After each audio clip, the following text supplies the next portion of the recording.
Welcome to the Whisky Explorer. Thanks so much for tuning in for another episode, guys. And if this is your first time on the channel, if you could please do us a quick favor, hit that like button down below, hit the subscribe button, and leave us a comment down below. Let us know what you think about this Irish whiskey if you've tried it, and we will continue the conversation at the Whisky Explorer.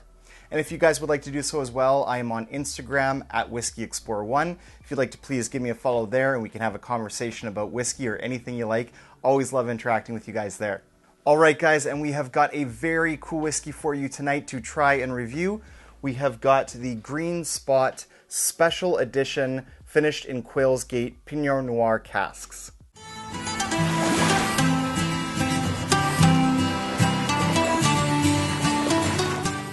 Alright guys, so this actually has a very cool local connection. Quail's Gate Winery is actually in the Okanagan Valley, which is in British Columbia, sort of in our interior. So it's on the mainland. I'm on the Vancouver Island here, but it's not too far away. In fact, I've been to that actual winery before, so it is very cool that this is a Green Spot Irish whiskey that is then finished in a cask coming from Quail's Gate. And this formerly held their Pinot Noir cask wine, so very cool indeed. And this special edition here, what I love about this is that the regular Green Spot is actually bottled at 40%.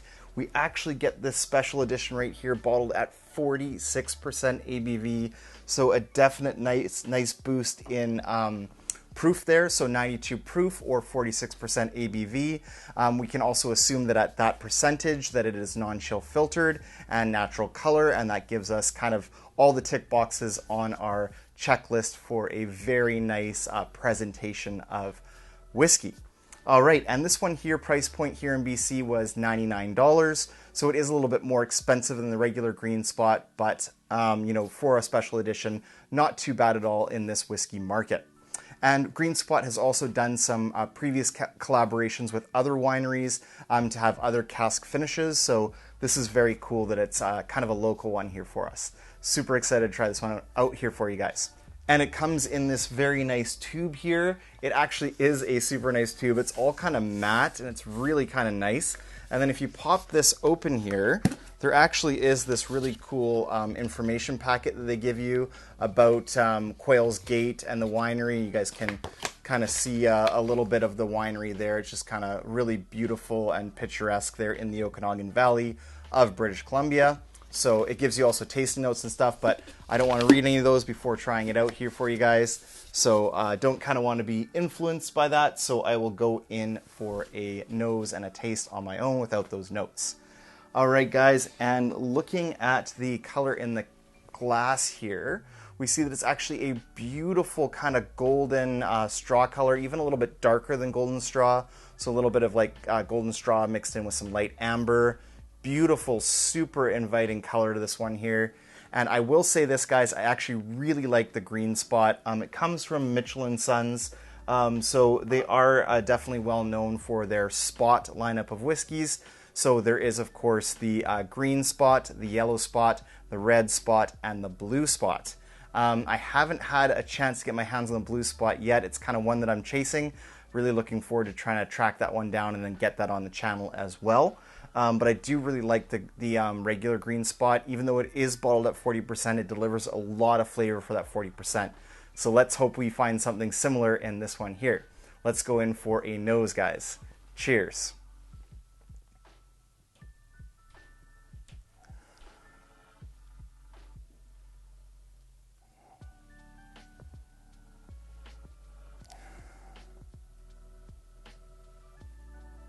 So it may be a little bit of power of suggestion since I do know that this is finished in that Pinot Noir cask, but I do get this beautiful ripe red berry note to this. It's absolutely fantastic on the nose. So yeah, red, sweet, ripe berries, maybe like a ripe red currant. Some blackberry in there maybe, raspberry. Beautiful vanilla and honeyed kind of note to this as well on the nose. Yeah, that's a very, very inviting nose. So again, since it is Irish whiskey, we are looking at triple distilled, so 3 times distilled. rather than the regular double distillation that most other types of whiskeys go through. Irish whiskey is very well known for that process.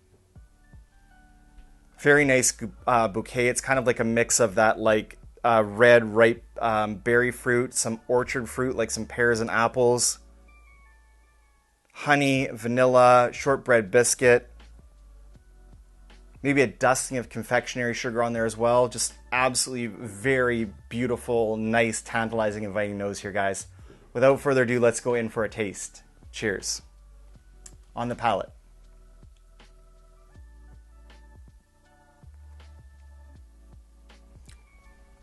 So lots of that shortbread cookie note showing up on the palate, mixed in with vanilla and honey. That sort of nice, ripe, red fruit berry note. I was really hoping that would translate through the palate, but definitely not picking that up as much on the palate.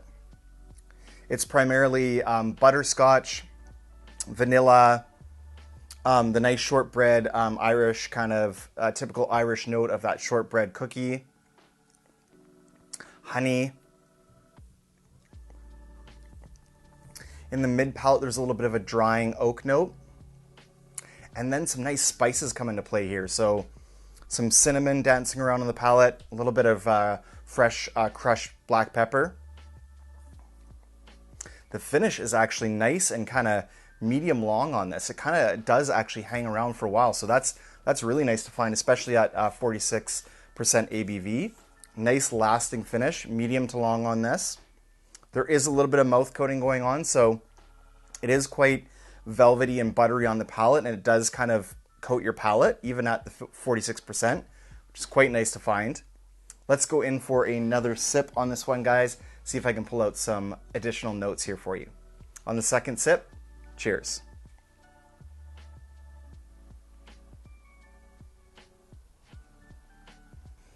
Delicious vanillas, butterscotch.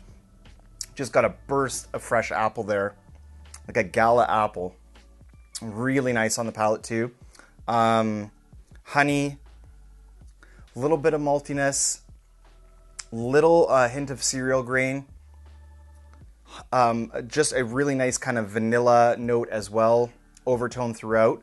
I definitely will say this, I get that fresh, ripe, red berry fruit note on the nose. I do not find that on the palate. It doesn't kind of translate to the palate like I hoped it would, but there is some other really nice flavors here to explore.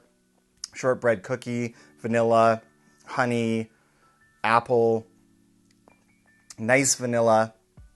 And then mid-palate, I get a lot of interplay with the baking spices. So it's like cinnamon, but also peppery. Definitely a nice lingering finish. And then in the mid-palate, you also get a nice expression of oak. It's a little bit drying, definitely drying for sure, but not overly drying. So it's not as drying as, say, even that Balvenie, the Madeira cask I reviewed. I kind of was not loving how drying that was, like how it really sucked all the moisture out of your palate. This is not like that. This is not nearly as kind of harsh and drying as that at all. But there is that drying kind of oak note and woodiness in the mid palate here. So lots to explore in this one, guys. I would give this one here a recommend. I think at $100 for a limited edition Irish whiskey at 46%, kind of nice natural presentation here. I think that's quite good value. So I don't know exactly how limited this one here is. I do know that we got it as part of our spirit release. I was able to get some bottles of it before that. And I do know that it was heading out to Ontario and some other parts as well. And I hope it does show up in the US and Europe and other markets as well. So thanks so much, guys, for tuning in for this episode. Until the next one, may your sails be full and your drowns be fuller. Cheers.